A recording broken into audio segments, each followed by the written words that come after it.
Well, let's just start off this movie electrically. I'm Jackie. See, 1980s women? Stalkers are good for you. I'm Justin. A double decapitation of the same guy? And Amazon has made me a liar. I'm Sam, and this is 1982's Fanatic, or the last horror film on Stinker Madness. Hello and welcome to Stinker Madness. This is a podcast about bad movies for bad movie lovers by bad movie lovers. I'm your host Justin. With me on the show are always Sam and Jackie. This week on the show is a movie currently streaming on Amazon Prime called Fanatic. Before we get into that, I do want to say that I just did want to talk about the LA fires just a little bit before we got too deep into this, because a vast majority of our listeners listen to us from the Southern California area, specifically the areas that are being impacted. And I guarantee you a lot of our listeners are not going to have time to enjoy some laughs with us this week. So I hope that when and if things can ever return to normal for them, that they find this episode. And we wish you all the best. We're sorry. Our hearts are out. That's a shit deal. It's just a shit deal. It's a shit deal. That's where we're from, Sammy. Shitty. That's our home. It's burning. Sort of. Yours is a little east of Not there. really. I think mine's we're both south. from Idaho. Well, yeah, but our families are from that area. Southern California. You're from the desert. You're desert folk. Desert folk, half of them, yeah. The other half are from Indiana. I'm from the OC. Jackie's been to LA. Yeah. Yes, I have. Her family's You not know, from I there. am watching the news, and I feel for all of you out there, and just know that you're in our good vibes are coming your way. That's what I can give you. They're not very helpful good vibes, because need more than good vibes. It's just getting worse. Yeah. I do want to put a little bit of good news into this. What little can be is the Goots, Stinker Madness Hall of Fame alumni. Steve Goots is out there doing the good work. I don't know if you guys saw this or not, but he is he's out doing what needs to be done. He's out helping people all night long, helping with evacuations, delivering water. He was on, I've seen him on the news like 3 times. I think he's going to be on 60 Minutes either tonight or at some point soon. So the Goots was pretty low in my cool guys book, my catalog of cool guys for the last few years. But now Goots is it's looking pretty good. He's out there helping people. Shooting up the charts. Yes. Yeah, his bro stock is quite rising fast. Also, I don't know if you guys saw the guy that was in not Last of Us, that Moopy show that Jackie liked, that everybody liked. Just all of us. I know when you're talking about. Yeah. Okay. All of us or something like that. With the really awesome actor. God, this is good. This is great. Yeah, this is Mandy Moore. No, not Mandy Moore. Oh, yeah. Mandy Moore was in that. And he was in Heroes as well. That very terrible NBC show that didn't last very long, but gave us the new Spock, or the newer Spock. His house burned down too. And I thought that was pretty sad. And he's been doing a lot of fire advocacy work in Southern California, saying that we need to do stuff, and they didn't do stuff. So I was sad to see that. But the Goots, maybe him and the Goots hooked up. This is, yeah. So we'll end it there. Okay. Take it, you guys. Go LA. We love LA. We love it. Don't let the stadium burn down, because it's getting pretty close. Or where Jackie watches The Price is Right, because it's getting pretty close. As I said, this week on the show, coming out of Southern California, from 1982, it's a Troma film, or a Troma buy. Sam will probably talk about that.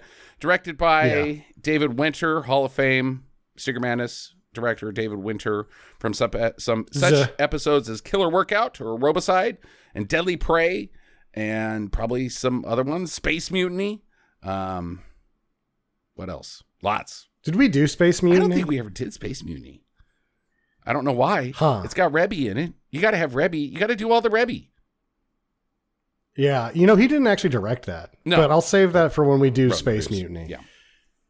But go ahead, Sam. But yeah, he would found AIP. I'll get to that. Yeah. Fanatic. There are those out there that will consider this to be David Winter's best narrative film. Okay. But it's definitely not his best film, because he did the Welcome to My Nightmare, the Alice Cooper concert documentary, which is pretty high up there, as well as the Once Upon a Wheel Paul Newman racing documentary for television that is seen that. Won all the Emmys, I believe. So it's not like his best work. Won the Emmys. The Emmys. Won the Emmys too. Freudian slip.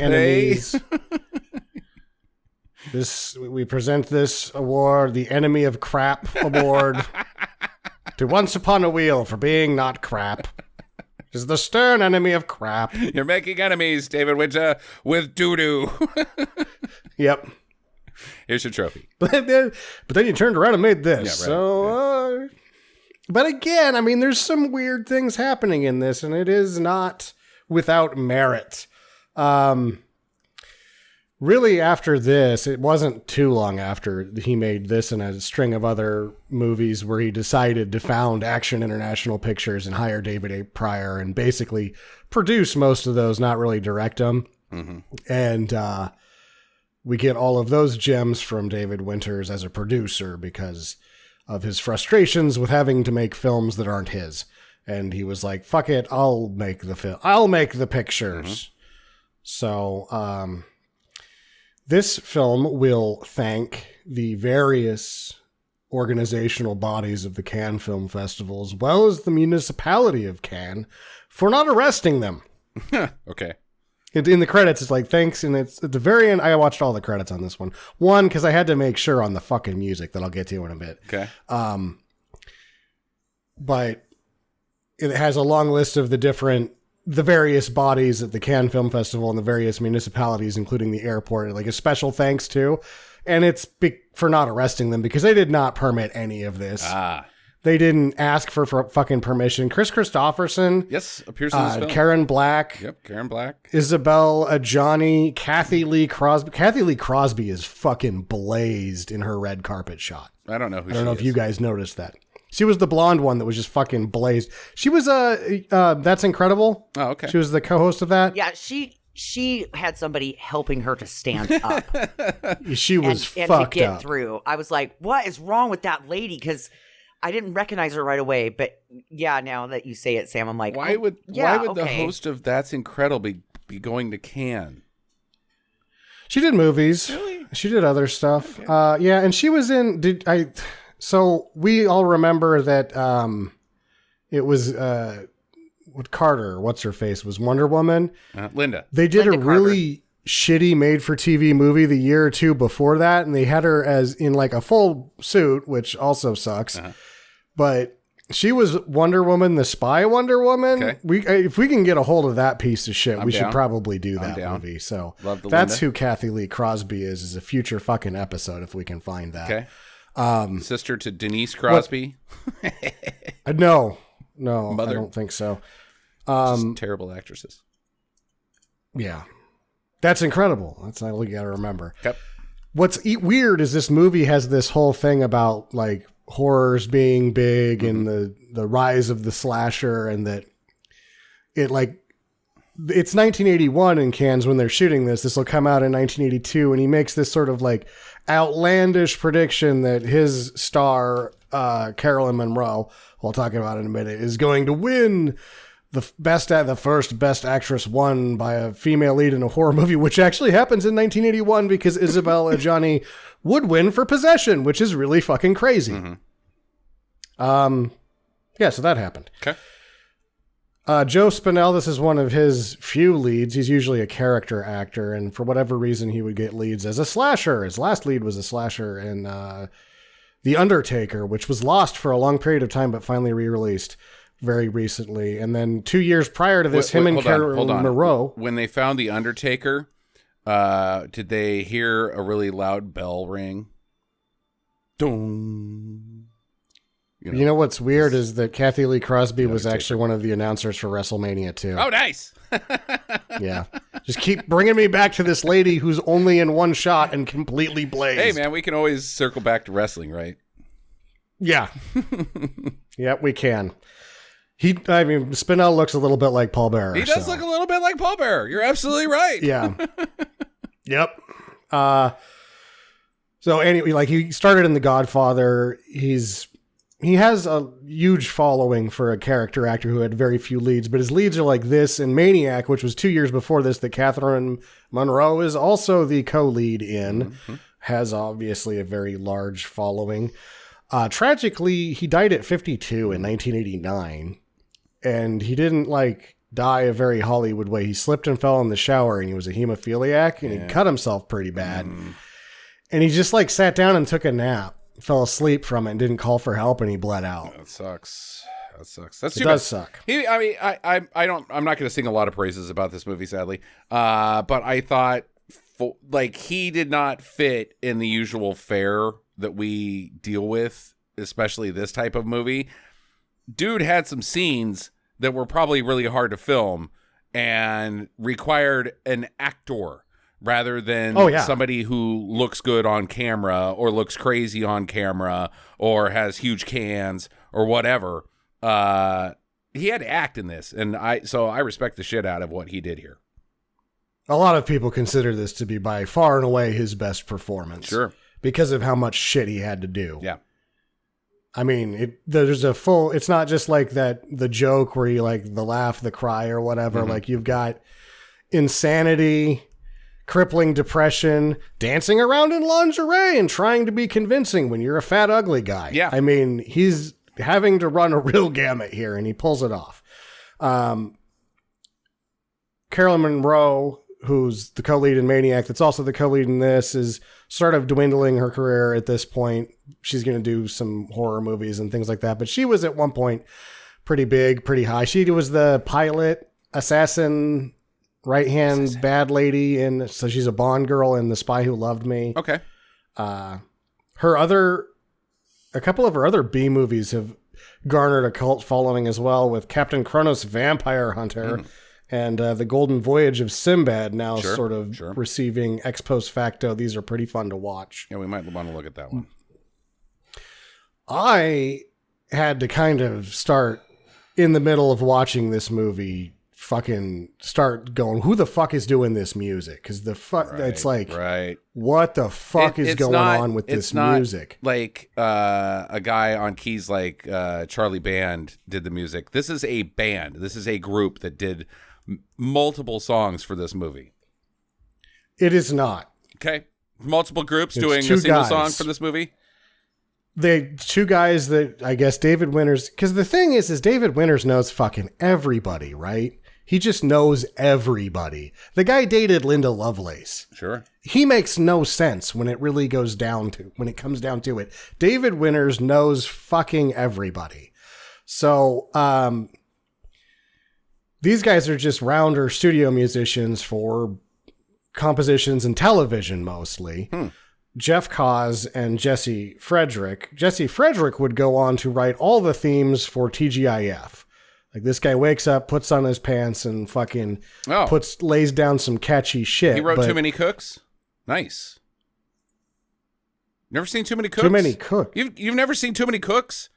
Oh, stop the podcast. Stop the podcast. You got to go watch Too Many Cooks. It's this freaking bizarre satirical YouTube. I don't know where it came from. It's almost Tim and Eric. Awesome show. Great job. About this music, the intro to TGIF. It's amazing. Yeah. You got to watch Too Many Cooks. Okay, I will. Too many cooks. Too many cooks. Too many cooks. Like, that's the name of the shows. Sure. Oh, we've got too many cooks in the kitchen. This big, huge family. Everybody's coming in all the time and looking at the camera and going, oh. There is, in Full House especially, there's some, you're like, wow, this is a little too banging on that guitar, buddies.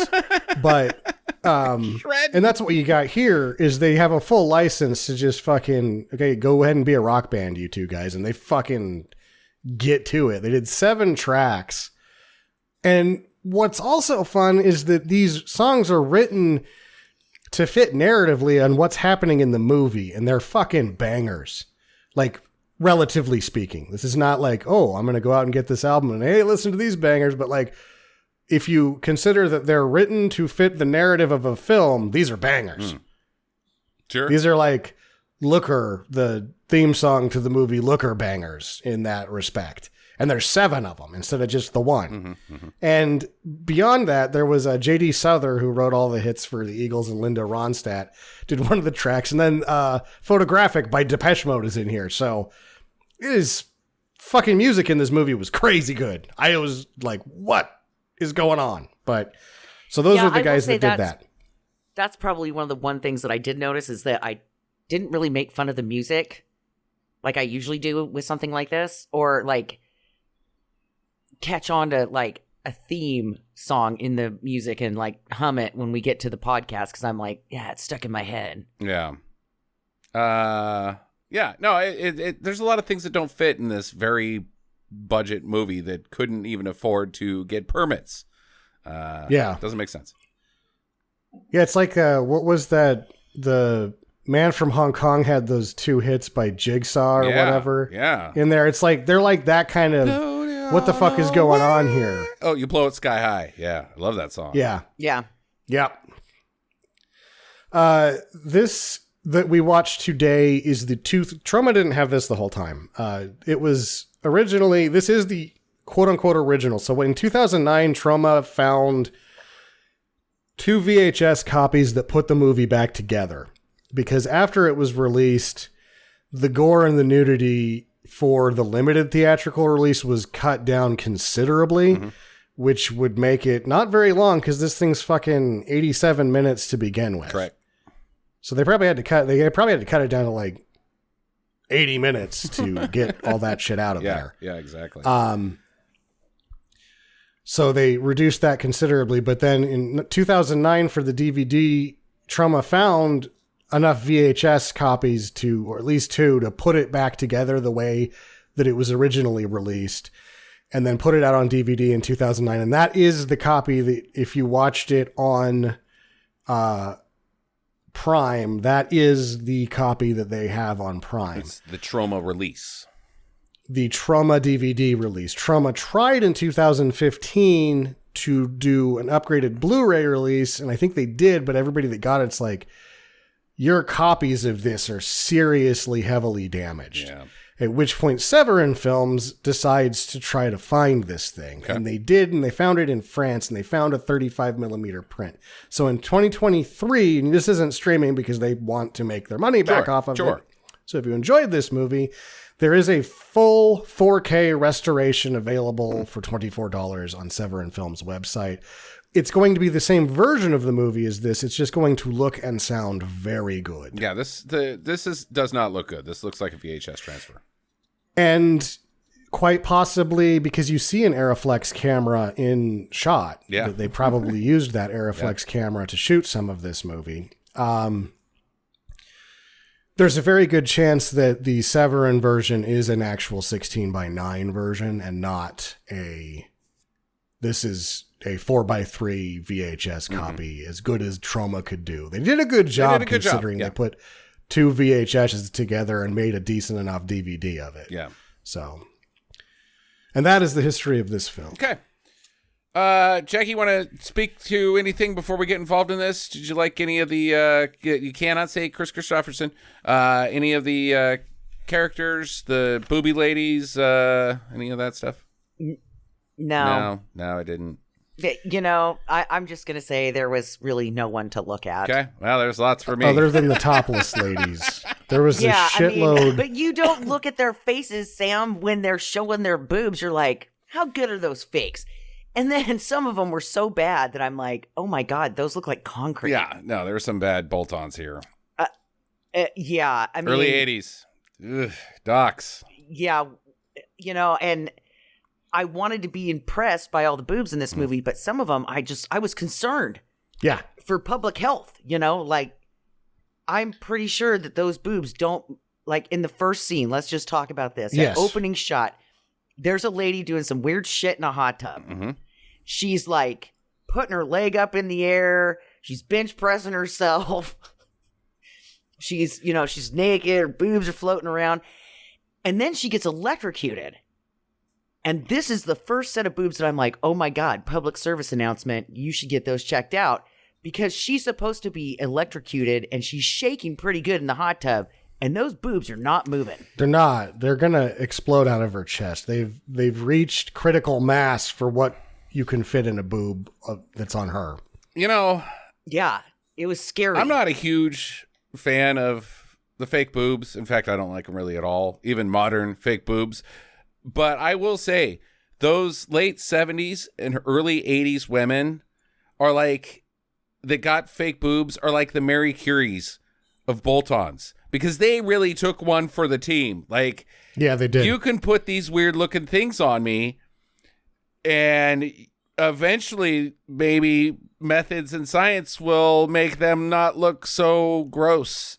But for now, it's better than nothing. Here's $8,000. I mean, those poor women. Like, could you imagine? Oh man, my wife's gonna go home and get the rack put on. Yeah. Guess what I'm doing tonight, boys? And then she comes in and she shows them to you. I mean, obviously, it's just a bullshit scenario. And she takes off her top. She's like, look at these. And you're like, oh! No! So my mom was early adopter of the fake boobs, right? Okay. And talking to her about it. Here? When she had them put in, they told her they're good forever. Uh-huh. And then now they say, well, they're only good for 10 years.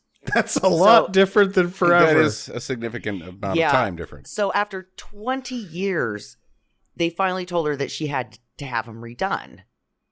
And, oh, God. I mean, they did a lift and everything. Okay, well, we don't need to talk about your mom's boobs. That's weird. But either way, no, she was not an early adopter if it was 20 years ago. They were doing okay in the 90s. I'm talking about these, like, there's a 4-year period of these, like, movies that we watch where the bolt-ons come out, and it's like 78 to 82. And every single time it's like, those aren't pointed in the right direction. I don't know how they work, but you didn't do it right.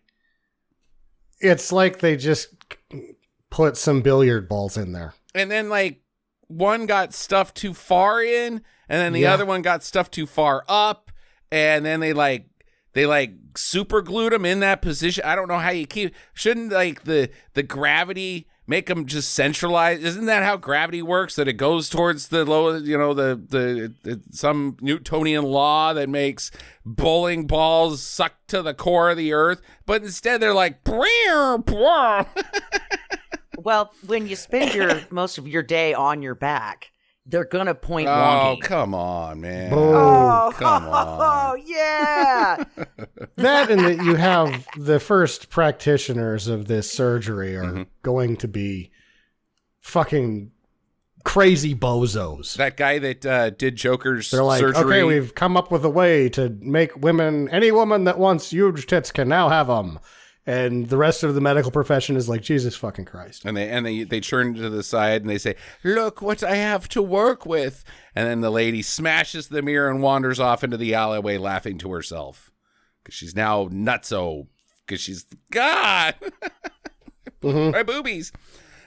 Okay. Yeah, she dies. She gets all fried up. It's really stupid, but it turns out that it was the end of a movie. The end of a movie. So what's the rest of this movie? This wasn't part of the movie story. It was just him watching a movie. That's what I'm saying. What's the rest of this movie that he's watching? If the end is a lady walks out, takes her top off, ooh la la, gets in the hot tub, ooh, this is getting sexy, and then somebody fries her, the slasher of this movie, I'm assuming, and that's the end. What's the rest of the movie? Is she the main character? Like, is she, or is just like, hey, we're going to tack on, because usually in a booby movie, you don't have boobies for the last 30 minutes of the movie at least, but this is like the last 30 seconds. The lady gets her kids out and then dies. This seems like a stupid movie. Later on, there's another lady that just gets burned to death, and it's like the end, and it says something. Perhaps David Winters thinks that slashers are this stupid. He's like, well, if you really had a slasher, what would happen is the guy would kill everybody, and the movie would be over. And that's what happens twice in here. Yeah. It looks like it sucks. It looks like this movie's not very good. So our guy, Vinny Monte, I don't know, Vinny Durand. He's a cabbie. He dreams of being in a movie, directing a movie. He's going to be an auteur with a lady named Jana Bates. She's, I guess, the biggest. She's Linnea Quigley, or maybe Jamie Lee of horror at this point in time. Is that all she does? She's Catherine Munro. Yeah. Is that all she does is horror? Well, somebody I've never heard of. She's bigger than Catherine Munro. Maybe she was bigger and now she's just doing horror. Okay. The pictures got small. Yeah. Okay. She seems pretty young to be Sunset Boulevarding. But I don't think she was that big. This is, almost 10 years after The Spy Who Loved Me, isn't it? So yeah.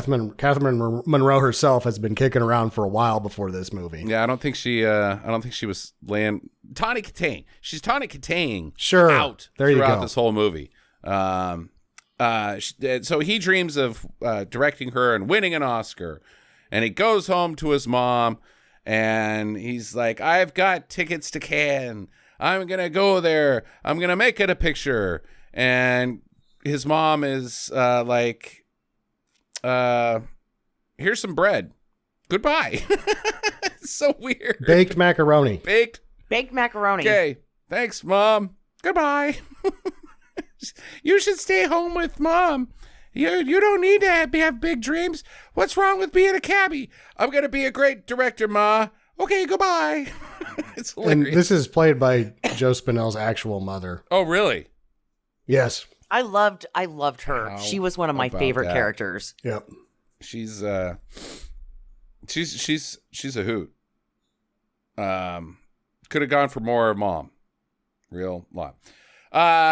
Surprisingly, he does go to Cannes. Like, it's not a fake thing. It's not some dream where he gets sidetracked and can't get there because the film doesn't have the money to go to. He goes to Cannes. It's kind of crazy. How expensive do you think it is to go to Cannes? Like, how hard is it to get the tickets? Festival? Pretty expensive.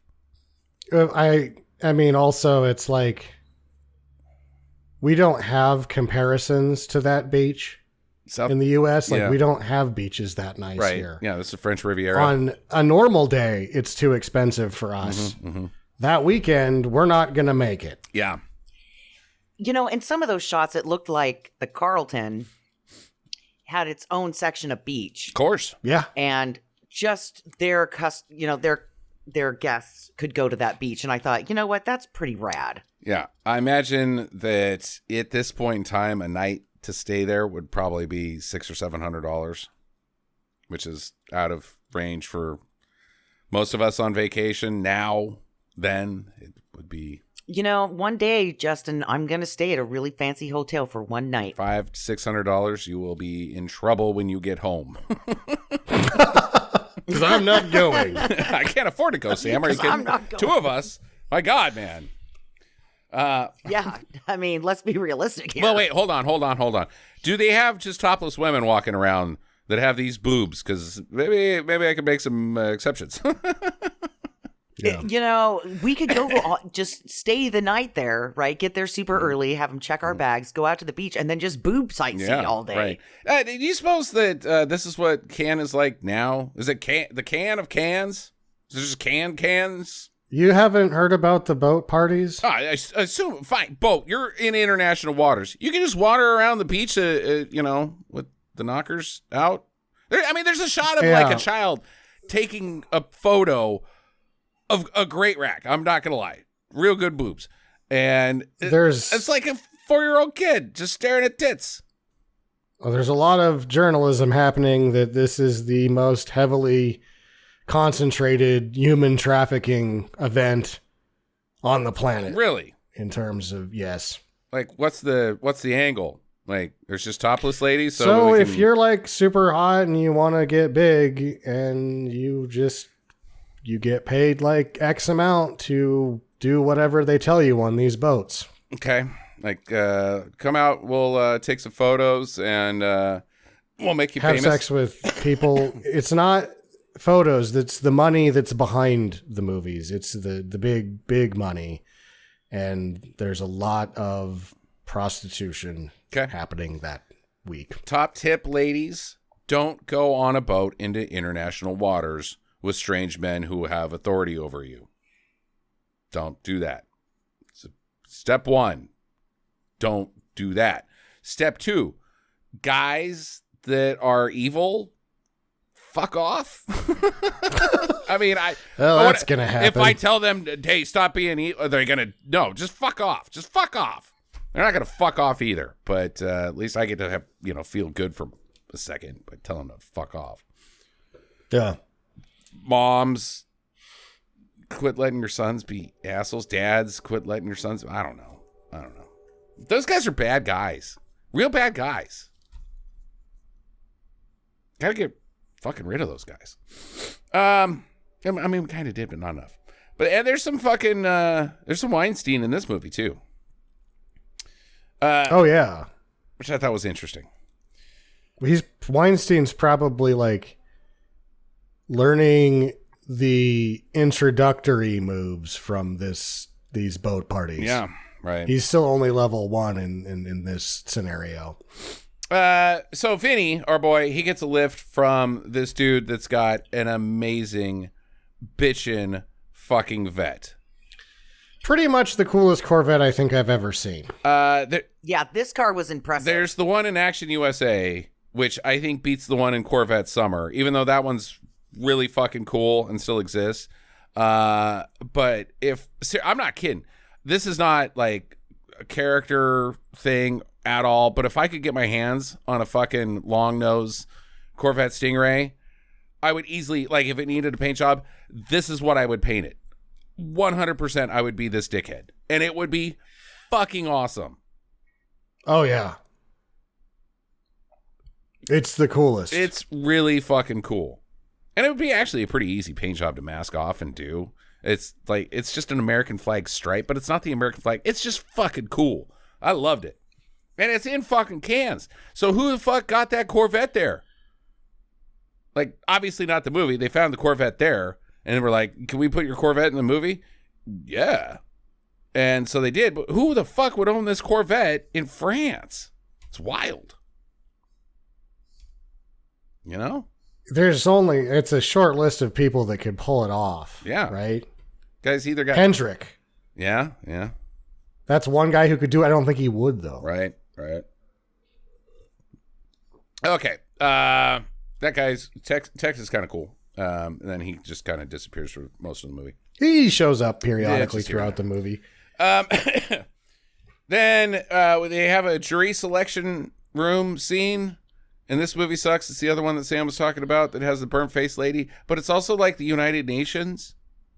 I don't think that this is how... It's like the judges are watching these movies and casting their votes. Yeah, right. But they have a representative from all of the countries. No, I think they just get... There's different people from different countries. Because it's not... in the grand jury at Cannes isn't actually all that big. Right. That's I'm saying this is silly. They like pan through. There's like France... There's Germany, there's Russia, there's a delegate from Poland, there's a delegate from the United States, Brazil, on and on as it pans down, and they're all like, this is excellent. This is a wonderful movie, clapping their hands. And I'm like, I'm pretty sure that's not how this works. And it's a guy that's like shooting a lady with a weed burner. And she's just standing there taking it. Right. It's almost like he's just kind of fapping onto her with fire, and she's like, "Yeah, stop it. Yeah. It's getting on my face." And then she turns around and is like, "The horror." And then it's the end again. Yeah, the end again. Good. And this is the movie performance of Jana Bates that's going to win. Yes. As I understand it. Right. Wow, what a picture. All right, so then Jana Bates, share plan lands to Beatlemania. Vinny's there, he's stalking her. She's having a public affair with her director, Alan Cunningham. Yeah. Well, she's divorced. They say that that's her ex-husband. Is divorced? Okay. All right. Yeah. Right. I guess it's not that much of an affair, but it is tawdry because her ex-husband is also her producer, who would then be employing her director to bang his ex-wife. Yeah, I didn't really understand why this ex-husband was even, like, in her life anymore. And, like, usually an ex means you get rid of them in all capacities. He's the heavyweight. He's the producer. He's the non-sexually or the sexually harassing version of Roger Corman in this industry. Everybody's still involved with each other because they like cash. Yeah. Yep. Got it. Okay, that makes sense. Got to get that money. They all go to a nightclub, which is weird. And Vinny can't get into it. So even though he's got a members only jacket. He does have a members only jacket. Hypnotize. Move through which we'll play again later. Drivers.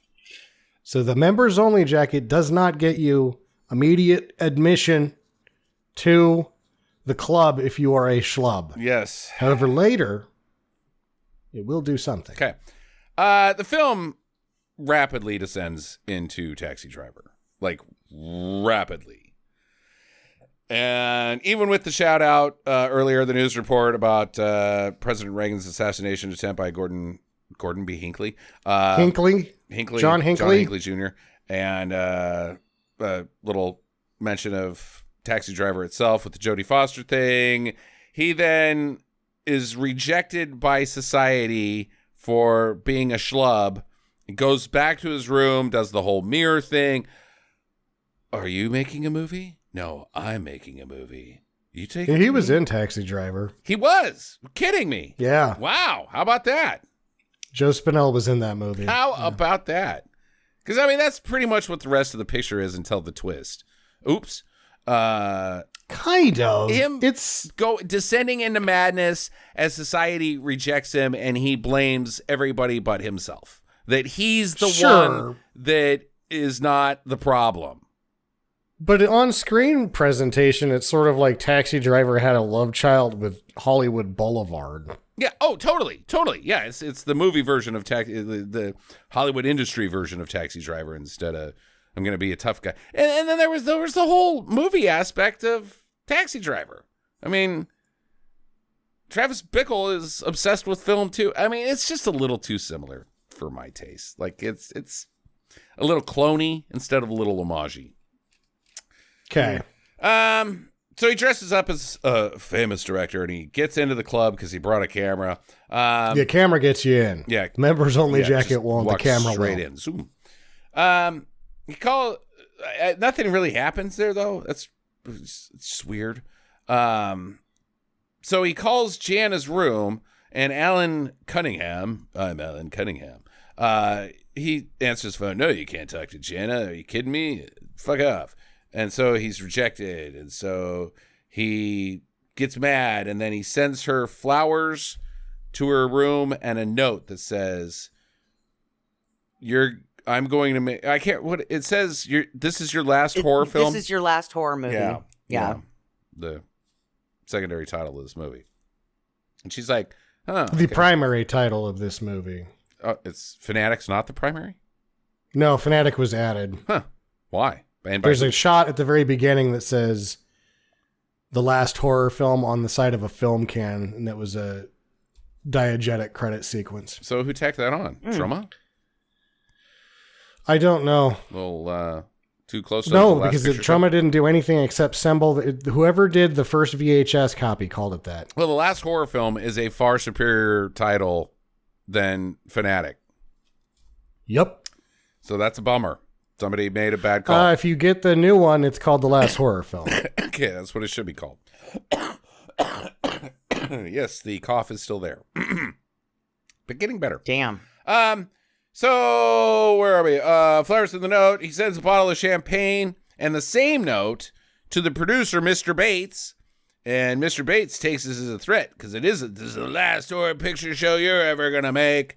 And then that somehow teleports Vinny into the room because there's a shot, real brief, of Mr. Bates getting his throat slashed.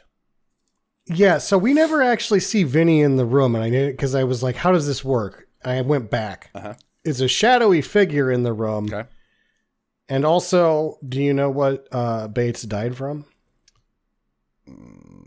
His head fell off. Yeah, he was getting pretty old. I, in fact, said that during the movie. Well, he was getting pretty old. Jackie doesn't get it. Pretty bird. No. Pretty bird. I don't get it. I didn't get it when you said it the first time, and I was like, all right, well, he's laughing pretty hard, so he thinks it's funny. I don't want to bring him down. Because it's hilarious. Need to watch Dumb and Dumber again. Jesus. Petey's head fell off. Oh my God. Okay, now I get it. He was getting pretty old. Okay, now it's funny. All right. So Jana goes up to the room. She finds the body, and as she's like freaking out, she bonks the door, which I guess shakes the whole room, and his head comes off and lands in the sink. Yeah. No, you see a cutaway real quick where there's a foot that kicks the toilet that he's sitting on, and it makes the head fall off. Because he's filming from within the shower. Right. And he's got all black, like a black whole body cape thing with an eye hole. Yeah. Which just looked ridiculous. Cyclops. That's where you shove the camera. Okay. So the police are called in. They check the room. There's no body. There's this whole conspiracy with Alan Cunningham. Oh, it's just, that's how Mr. Bates does it. I don't know what his first name is, even though he's your ex-husband, and I don't really care to find out, Sam. But he's probably just faking it for publicity, for our picture. Make everybody think he's dead. And then he goes, ha, I got all the money. Cash.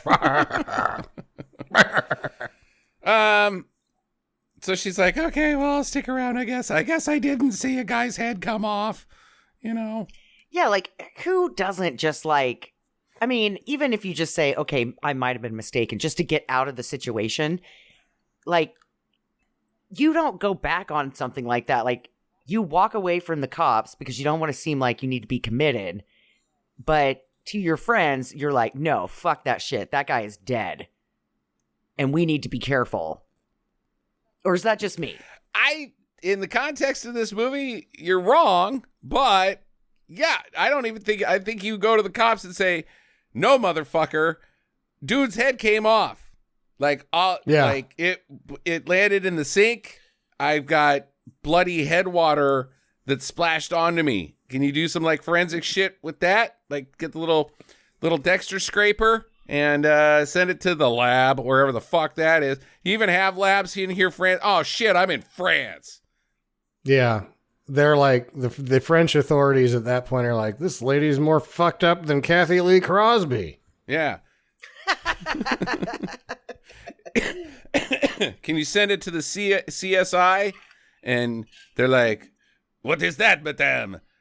S'il vous plaît? I don't know. Ce soir? CSI? Que sera? We do not have these things. Now get out of our country. And we surrender. Vinny, he's down on the beach, and there's some booby ladies out there. Like, yay, it's dark outside. Let's go to the ocean and splash around in the water with our clothes off and, really milk the footage because we're all pretty attractive. This is probably the only authorized set of... Well, there's the horror movie in the movie boobs are authorized. I'm assuming that, a good 80% of the boobs in this movie are just topless women that he's like, run the camera. There's the topless ladies again. I agree. Whereas these are actually women that he put on to being in the movie. Boobs and of production. The members only jacket does get a lady to take her top off. So yeah, another booby lady comes up and she's like, "Oh, I see you're looking at boobies. Well, I've got a pair of boobies." And he's like, "Ah!" And she like gets mad. I'm like, "Ah, you suck. You're not Studley. Like, get out of here." She's like, "Take that members only jacket off." Runs away. You don't deserve to wear it. I hate boobies and I hate all of you. So then he hires an airplane message flyer. I don't know what these are called. It's not a Skyrider, but the airplanes that have the little tail that has the message on the back of it. And it's his note. This is the last horror movie you're going to be in, Jana. Yeah. Which is expensive. I don't know where he got the money for that. Did he do that? Or is like, there's starting to become a blur now that we know where this ends up. Like, did he do it? I guess not. Did he Maybe do not. that? Yeah, he doesn't have the money for that. Okay. But then there's like a buttload of them in the next but those shot. Are promoting Superman movies. 2 is the best. Yeah. And I'm like, so is it really that expensive in France? To promote Superman? Yeah. It was a pretty big studio that put expensive. That together. I mean, the fucking, before you even hire the pilot to drag the fucking thing around, putting together a sky banner with the lettering is going to cost $1,000 fucking dollars. Yeah. Back then. Like it's probably a $4,000 banner now, $6,000. Yeah. God knows. It's got to be pretty tough stuff, man. You wouldn't want that to rip apart and, you know. Ooperman 2 coming out. What's Ooperman? So he calls his mom and tells her that he's making the picture. She's like, "Oh, I don't know about that if you are." And he's like, "Oh, mom doesn't believe in me." And he's going more crazy and crazy. Okay. And now he's mad at some other lady's agent because on the way to the phone call to mom, he was like, "Hey, you want to take a look at the script?" And the guy's like, "No," and runs off. But I don't think he was related to her at all, Jana Bates. So now he's going to whack him. And I'm just doing it as the movie tells us, okay? Well, he's kind of related because he wants to make a picture with Jana, and he's been in talks with her new boyfriend. Okay. To try to make something happen, but nothing's happened at this point. He sends him the note, right? Oh yeah, a fake note from the Bates guy, like, "Hey, it's me, Bates. I'm not dead. I just fell down and bumped my head. Come to this place and we'll talk about your next big thing." And the guy's like, "Sweet, dude, about time. I'm gonna go there and meet him. It's like in the red light district. It's some like stag film theater. Cool. That seems legit." So he goes down there and he's like, "Hey, Bates, you around here?" And then all of a sudden he's got the chop. Oh no! Axe to the back. Yeah, and it's the first time we see the camera that has the 30-30 attached to it. Yeah. There's a rifle attached to a camera. Got to get the shot. It doesn't ever become awesome. No, it doesn't. So Jana and Cunningham, they're having a press conference and talking about the new film and stuff. And guess who one of the news reporters is? Sam, did you catch it? Is it Robin Leach? It's fucking Robin Leach. Yeah. What the hell, man? I haven't made it to Lifestyles of the Rich and Famous yet, but this movie's going to get me there. There was unauthorized cameos abound in this, so I kind of had my eyes up through the whole thing. But he had a line. He asked a question. So he's in this movie. He's part of it. Or they just put a question that he asked someone else in there. Again, he does. He's uncredited. That's the thing. I think Robin Leach appears in this movie. Okay. Uncredited, though. Yeah, that's true. But it was fucking Robin Leach. There's no other way. During all this is happening, Vinny is listening to it, I guess, over the radio and rubbing one out sort of in his Vinny way of doing that. Mm-hmm. Like tucks his wiener between his legs and gives himself a nice fruit bowl type weird stuff. You know, he's going pretty Buffalo Bob on this shit. Well, he has a projector in his room that's like making her picture big, and like at one point he's like touching her butt, and then by the time he hits the floor, he's got her whole face up there. Yeah, but this is also where he has the the makeup dream, where he's also like a fancy clown rolling around too. Or is that during the stripper sequence? That's during the stripper. That's during the stripper sequence, which is next. So he goes to a stripper, and in his mind, she's Jana, I guess, but he's also a fancy clown. Because why are foreign movies so foreign? The Bud Light or Bud Dry commercial, where the sad clown is in black and white, just running. I don't. Is it like some weird thing about French film? Why is he dressed like a clown while thinking of Jana Bates, the horror? I don't know. I kind of got the Rocky Horror Picture vibe from this scene. Yeah, I can see that too. He kind of had like, wouldn't say a clown costume. I mean, he had like a sexy dress pant outfit on that a lady would wear back then. Yeah, but his face was painted up like a clown. Yeah, I guess. Or maybe a mime. I don't know. It's French. But like, he's pushing his boobs up and being sexy time. It was pretty weird. A little weird. Pretty weird. Pretty weird. Pretty weird.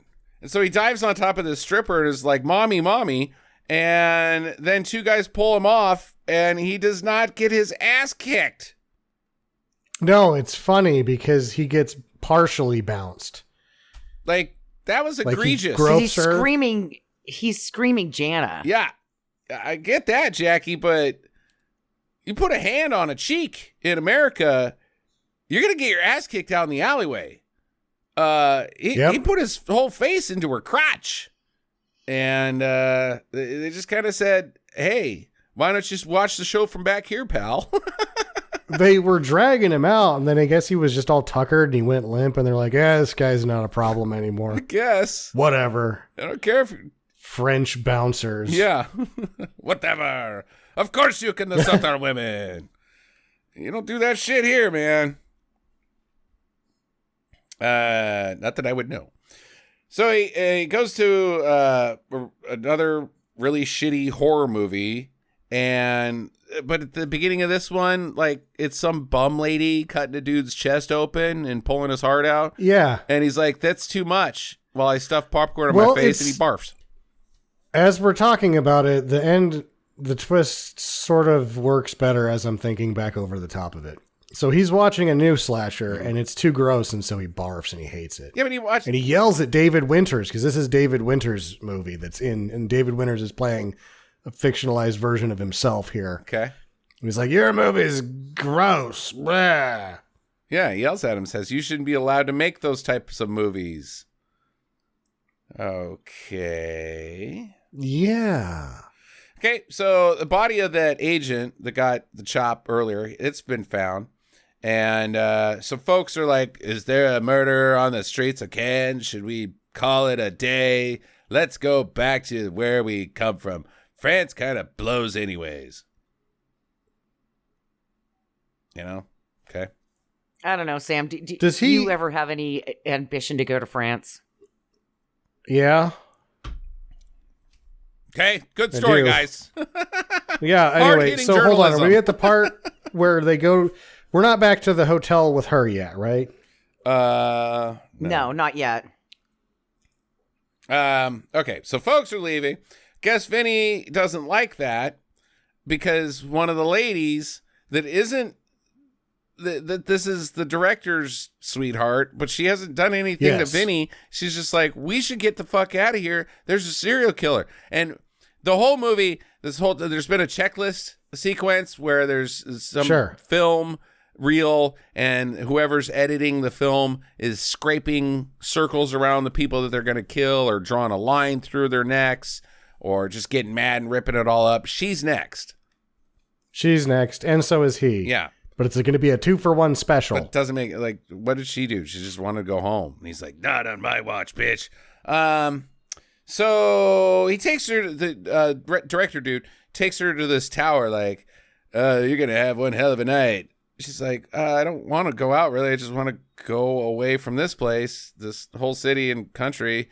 He's like, no, we got to enjoy our last night, so I'll take you to a park. And then he pulls out a knife. And she's like, oh, my God, you're the killer. And he's like, no, I'm going to carve our initials on this bench. And she's like, dude, we're like adults. That's fucking lame. What the fuck is wrong with you, David Winters? God damn it. He's like, oh, yeah, well, catch me. And he runs away. Come find me, Wendy. Come find me. And she's like, God, dude, my boyfriend sucks. Yeah. She even says, I hate this game. So he runs up to the top of the tower. It's dark outside. It's fucking, the whole thing's fucking weird. And but at the top, he's like, oh, no, things will, I'll take our relationship to the next level. Oh, no, there's a dude with a knife. And he gets stabbed. He's dead.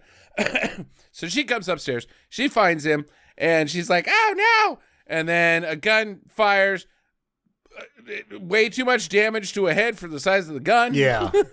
Yeah. This is like a 22, and it takes her head clean off. Yeah, and then a dummy falls to the ground. Which is good. This is a really bad, lovely dummy fall that we see way too much of, even hitting the ground and one of the legs comes off, and they're like, yeah, leave it in there. It's fine. So now Vinny, he's climbed up on top of the hotel that Jana Bates is staying at. He does the whole, like, the ledge grab that you do in video games. Yeah. You know, it's got the little marker. It's like white or red. Hey, you can climb here. And you do the little, oh no. He climbs across and he gets to her bathroom window. She's in there taking a bath. She just got out. And she's like, stalker. And he's like, you're in my picture. No, you get out of here. And he's like, no, I brought you champagne. Oh, you don't like me. He smashes the bottle and like holds the broken shards, leeringly at her throat, and she's like, and then the doorbell rings, and it's room service. Yeah, we brought your. He doesn't have anything though. He's just like, hey, what's up? Yeah, I was gonna bring her croquettes, but I forgot them, so I just came up here anyways. I just came for some money. Tip, gratuity for nothing, please. 15%. 15% of what? Yeah. What you got in your wallet? Yeah. So she runs. She manages to keep her towel on this entire time, which is pretty crazy.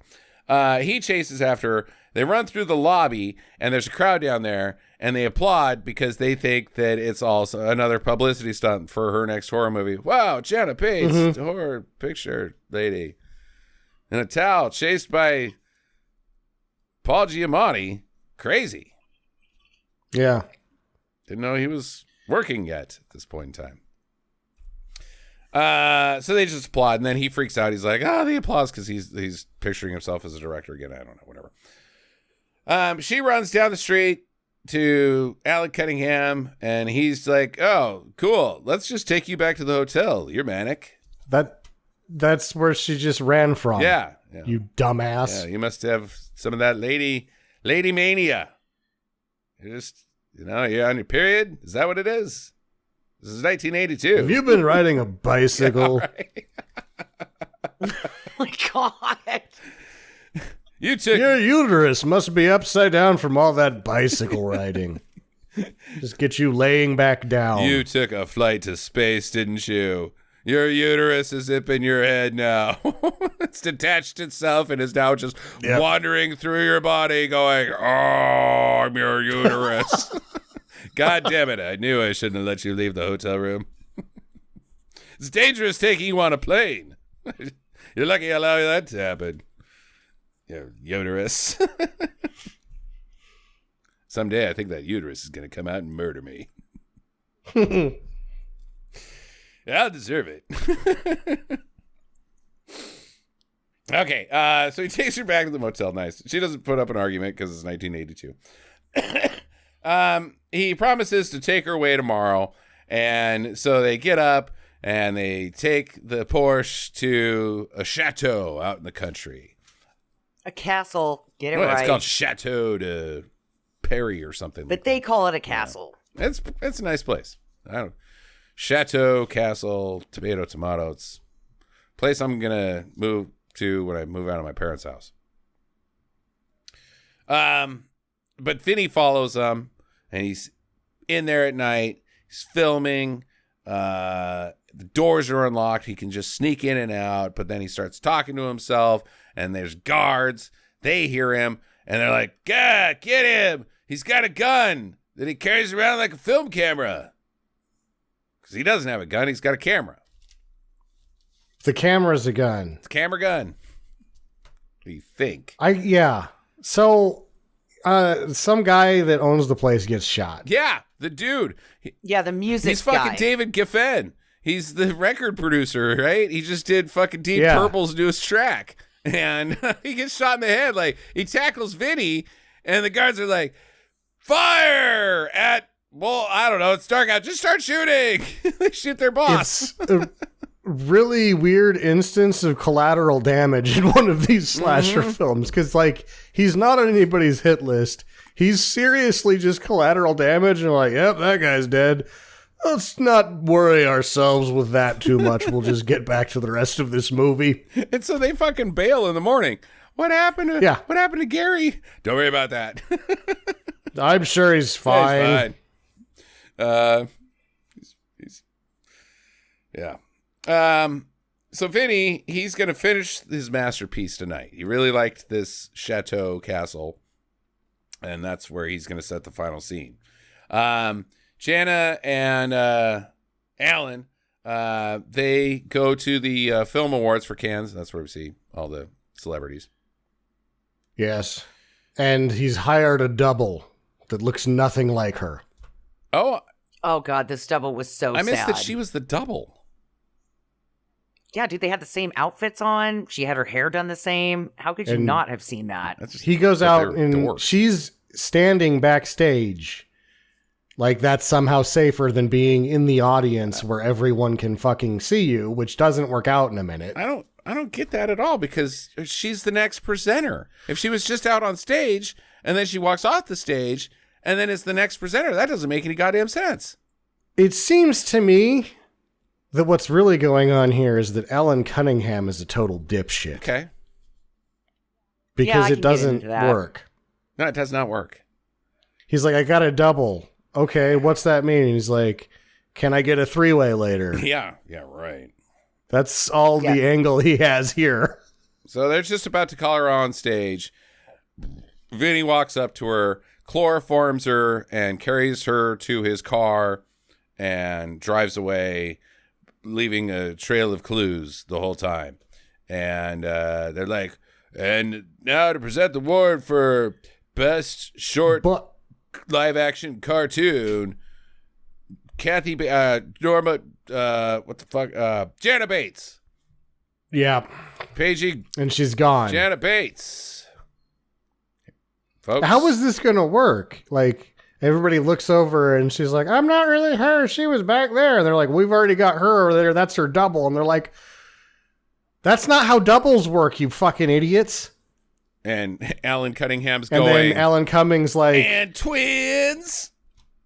And twins. Can I get a three-way? Anybody?" The girlfriend left. But also the first note of, wait a second, for me happens because on screen, Vinny starts talking about the movie, and the movie is called The Loves of Dracula. And I'm like, that is not the movie that has been shot through this movie. No, it is not. Wait a second. The Loves of Dracula? What the fuck are you talking about, Vinny? So you looked it up, and it's a movie that David Winter directed right after this one? No. It's just Vinny being Vinny? Okay. No, because that's the movie he's making. The movie that we've been seeing made will probably have something to do with the twist that we're talking about. Okay, The Loves of Dracula. Well, because he's Dracula, and he goes all Manos here pretty hard, Vinny. The set that he's prepared is in the basement of the chateau. There's a coffin, nice red velvet, comfy coffin for a vampire woman. He's got candles everywhere because candles are gothic like the vampires. But then he's got a spit next to the coffin with some beef on it. What What are you cooking up? Whose beef is that? That's the It's real like loves. they Okay, wanted I'm to going to have burn dinner the loves later. of Dracula questions right Yeah, but- now. One, she's perfect for the movie because she just needs to lay there and shut the fuck up. And she, That's all she yeah, does. she's drunk. So the loves of Dracula is not women, which is why he's killing him. It's a roast. Yeah. Okay, so his movie's weird, but I think I like it. Is it human meat? Or It's not. It's just a roast. human meat? Is he chopping up the vampires just- for meat? It's just a cow. And if you eat a vampire, does that make you a cannibal? I don't know, but I think he's just having a nice roast, Okay. rib I roast. don't care about that. I want to know. Are we allowed to eat vampires? I don't think so. Okay. They would have no nutritional value because they need to eat you to stay alive. That's true. That's true. They'd be really You're dry. like eating packaging peanuts. Right? They don't- There's starch in there, but that's about it. They don't. Or do vampires have blood? Or are they Yeah, sanguinated? they do. It's just shitty and it doesn't do anything except. And it seems like that's leaned hard into with the vampires now that if you want to become a vampire, they have to drink your blood and you have to drink their Okay. blood. All right. So you got to really. It's like You a probably got double to whammy thing. bring the temp up on vampire meat up to like 200. Then it's just going to be dry and bad. Yeah. Yeah, I'm out. I mean, That it might just turn to dust immediately after Blade shoots. it. yeah, right. But like if you get your hands on some vampire and you're in a bad way, I'm not going to call you a cannibal, but I'm not interested. I'll stick with bacon. You'll try it. You'll be like, what the fuck? This is panda meat, you son of a bitch. Oh my god. I've had this before. So then he stakes Jana in the chest and gets his shot. Oh, but it was a fake thing. But then Bates comes out. The producer ex-husband. The twist that we've done so poorly of avoiding. He's Well, got. I should say that I thought that he was actually killing her in this scene. And then when he drags her out from underneath the coffin because she wakes up, Right. he's like, "You were brilliant." She's like, How did "Great." I do? Best acting of your life. She's just laid there. Yeah. You shut the fuck up for once and just did your role. Before the scene, he punched her in his stomach so that her uterus would go back to where it was. Yeah. Now that makes sense. That's why she can act good. So yeah, Bates was the murderer, and he grabs her and he takes her outside, and then Vinny, he blinds him with a motorcycle headlight, and then he gives him the chop with the chainsaw. He gets a chainsaw from out of nowhere. From next and to is the like, motorcycle, I'm assuming. And then this guy gets his head falls off again. Yeah. 2 times. Woo. Okay. Well, we should back up and say at first he just is like, "Run, Jana!" And he just freaking leaves her in right. there like, "I liked you before, but you know what? I'm I gotta out." go find a motorcycle and a chainsaw. It's the only way I know how to kill a guy. Yeah. So then the cops and Alan, they pull up, slide stop, and Vinny's like, he's covered in blood, like he's doing a Rambo scream. And then he cuts to Vinny showing this movie to his ma, and she's like, "Pretty good. Can I have a joint?" Yeah. Hilarious. She's like, do you have any, or he asks if she has any baked macaroni, and she's like, shut up, let's do a J. Hammy ma. Best mom ever. Which I was like, thinking there probably is a really good ending that you could do here, but then when his mom shows up and is like, let's do a J, I was like, there's not a better ending than that, never mind. No, that was the best you could do here. That's the picture, though. Questions? Jackie. So, does she know that she's in a movie? Jana Bates? Does Jana know that she's in a movie, or is this just like, hey, let's just fuck with this woman and see what happens? No, she does not know a movie. And whose movie is it? Whose movie is it? Because it works almost until him decapitating the guy is the end of the movie. Uh-huh. that was originally supposed to be the loves of Dracula. Because you have him doing all this stuff where he doesn't necessarily have to be the killer, and he calls the producer Bates at one point, which allows Bates to be able to like set up this whole scenario, right? Where he just follows him around and does the killing, and he's got a perfect scapegoat while this guy's making a movie suspiciously. But then if the end of the movie is him decapitating that guy, that doesn't all right. Hold on. I think you're onto something. He calls Bates. Bates is like, fuck off. And then Bates hatches a plan. I don't know what Bates's motivation is. Because, one, he doesn't like David Winter's character or whatever. Bates doesn't? Klein, the director. No, because Klein's trying to steal Jana Bates and Jana Bates to do his own movie. So he wants him he wants that guy dead, and he wants the agent dead because the agent knows that he's actually gay. Okay. So this guy calls, he's like, hey, I've got a script. And then Bates hatches this plan. Hey, I could whack these guys by having this kind of Looney Tunes dude follow me around with a camera thinking he's making a picture, but then I'm going to pin the whole thing on him at the end? On him. Okay. And then I'm going to kill Susan Archer, the director's girlfriend, because she wanted to work for me. Okay, now that doesn't make sense. I think that's the best. It doesn't make sense. Got, though. So, really, this still is the whole... Let's go back to whose movie is it? In that scenario, the whole movie is Vinny's. That Bates never filmed any of this. But I think... No, he didn't. I think Vinny had to know that Bates was murdering people. I think he's there. He's going crazy because he doesn't know if it's him. He's been like, I've been shooting these scenes, and then I come home and somebody's dead. The schizophrenic guy. Yeah, he's got split personality. But he doesn't, because Bates has been doing the killing this whole time.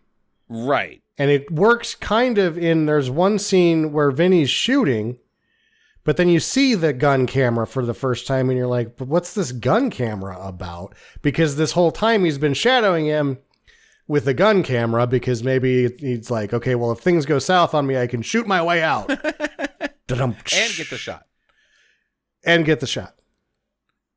He inadvertently invented Doom. So yeah, right. No kidding. So to answer Jackie's question, does she know she's in a movie? No, she does not. She knows that she's in the Loves of Dracula. At the end, after she is woken up, but she's been in the movie this whole time. All these murders are the Loves of Dracula that are on film. Yeah. Would the Loves of Dracula be a good movie? Well, no. So he doesn't actually shoot any of the... Vinny doesn't shoot any of the murders. He only shoots these weird stalking scenes. And where Bates' head comes off. But that wasn't actually Bates' head. Yeah, we do not see. We only see a shadowy figure there's a in camera. that room. There was a camera shot in that Bates. It loops back where it shows Bates' head coming off in the frames. I know, but we don't see Vinny and there. then we see Vinny in the shower. I understand. Or who we think is Vinny, but I should that say. head it's a coming shadowy off, figure, which isn't actually a murder, is still in the Loves of Dracula at the end of the day. No, that's not. Because Vinny wasn't. We don't know that Vinny was there. It's only a shadowy figure. I think this is all part of the play. He calls him up and says, hey, we're going to make this movie, and in order to, I'm going to be one of the actors, and we're going to set this up, and you're going to be in the shower, because it can't. I mean, it could be Bates in the shower, but it makes more sense that Vinny's in the shower, and he's been following Bates around this whole time. After Bates calls him and says, I'm going to make you... Bates is just capitalizing on the fact that he knows that Vinny's stalking Jana. How would Bates know that? Because he called him on the phone and was a creepy stalker. Yeah, you think that doesn't happen 32 times a day? Well, he decided to act on this one. He's like, this guy seems real desperate. I think you've. I'm just trying to make it work, man. No, I think you backed away from the actual theory that does make this film work. That Bates tells Vinny that they're making a movie, that we are going to make the movie. Yes, and off so screen Vinny somewhere. thinks That would all work this better. Shit is fake, and he's filming, but it's real. All of it. Bates' fake death. All of it. All of it. That would work better if he thinks that he's getting to make the movie. But then he leaves him murdering Bates in real life in the picture. Well, he loves Jana more than he loves making the movie. Okay. At the end of the day, he is still a fucking stalker. Yes, he is. So he loves her in his weird, not healthy and dangerous way more than he loves making the picture. No, because he loves making the picture more, because once the picture is done, he brings it back. He just goes back to his normal life with his mom. Did you think Jana was going to be like, oh, my hero, let's get married? No, she tells him to fuck off. And he does, though. Yeah, he does. He's off. like, okay, that's fine. I've got my movie, the thing I wanted. I'm going to take it back to my mom's house, and we're going to do a J. Yeah. He gets both. Saves her life. Okay. Gets his picture. Yeah.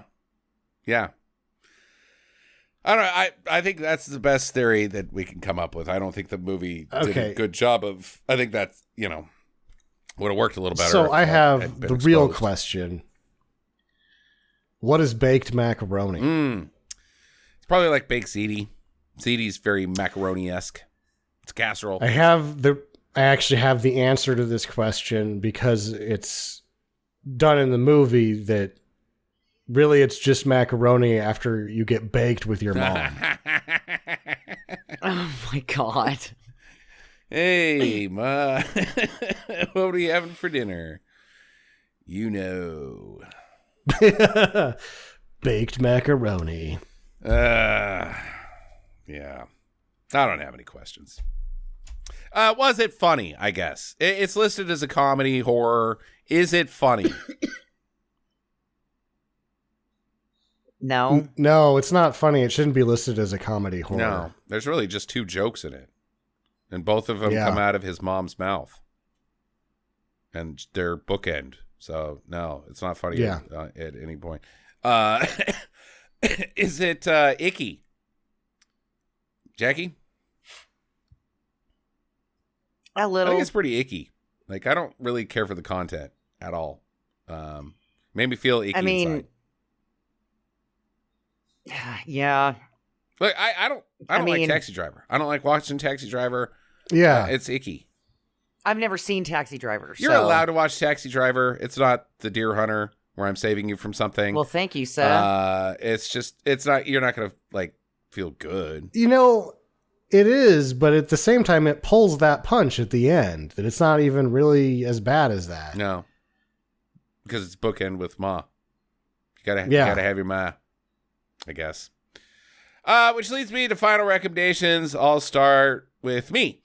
I can't, Sam. I'm sorry. There's stuff here, but I didn't like it, and I thought it was kind of trite and cloney again. It tries to do too much. It tries to say too much. It makes commentary on the film industry. It makes commentary on, the pressure and wanting to be famous and what famous actually looks like. And then it also tries to be a slasher movie and a suspense thriller with a twist. And it just tries to do too much. And outside of the lead's performance, I didn't care for any of it. So it's a don't for me. It can be skipped. It's 5 out of 10. Jackie. Oh, man. I mean, part of me wants to give it a do because I was entertained. I did want to know what the hell was going on the whole time. And I thought that there was a story here. And I liked it, but I did feel icky at the end. So, I don't know. Say the words. Okay, fine. I'm going to give it a do. All right. Still survived through the Jackie. I felt icky. It's a do. I did feel icky, but you know what? There was some weird shit in there that I thought was like the kid that's taking photos of the That was pretty boobs. weird. And then like I felt icky about the kid with no shirt on. That was pretty weird. That the nipples were just covered by hair. Yeah. It was just weird shots like that you're like, what the fuck is going on here? But I thought that the guy who played Vinny was like perfectly cast in this really movie. Good. And, you know, I respect the shit out of him for what he did in this movie. And there were some nice boobs, you know, and there was a plot, which I was not expecting. I'm not going to lie. After the first hot tub scene, I thought, God damn it, Sam, you picked a total booby movie. And that's all that this movie's going to be about. It's not going to have a fucking plot. And I'm just going to be sitting here bored as fuck. And I wasn't. I kind of enjoyed it. So I am going to give it a do. You're waffling pretty hard there. Now you talked yourself into it. Sam! Yeah, I'm giving it a do too. There's too much here not to like. It is crappy. It's not like good in any level, but there's just like the Corvette's too awesome. There's just like, there's so much there. And it's Joe Spinell's performance is pretty fucking amazing. So there's just, and the cake falling on the tits that we didn't even talk about. Yeah, God, that was funny. Oh, the yeah, cake that was tit great. thing where like the cake is too hard and the fake boobs are too hard.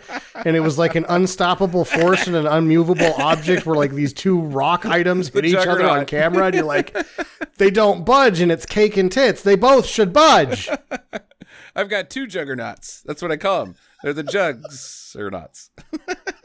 There's way too much here to not give it a do.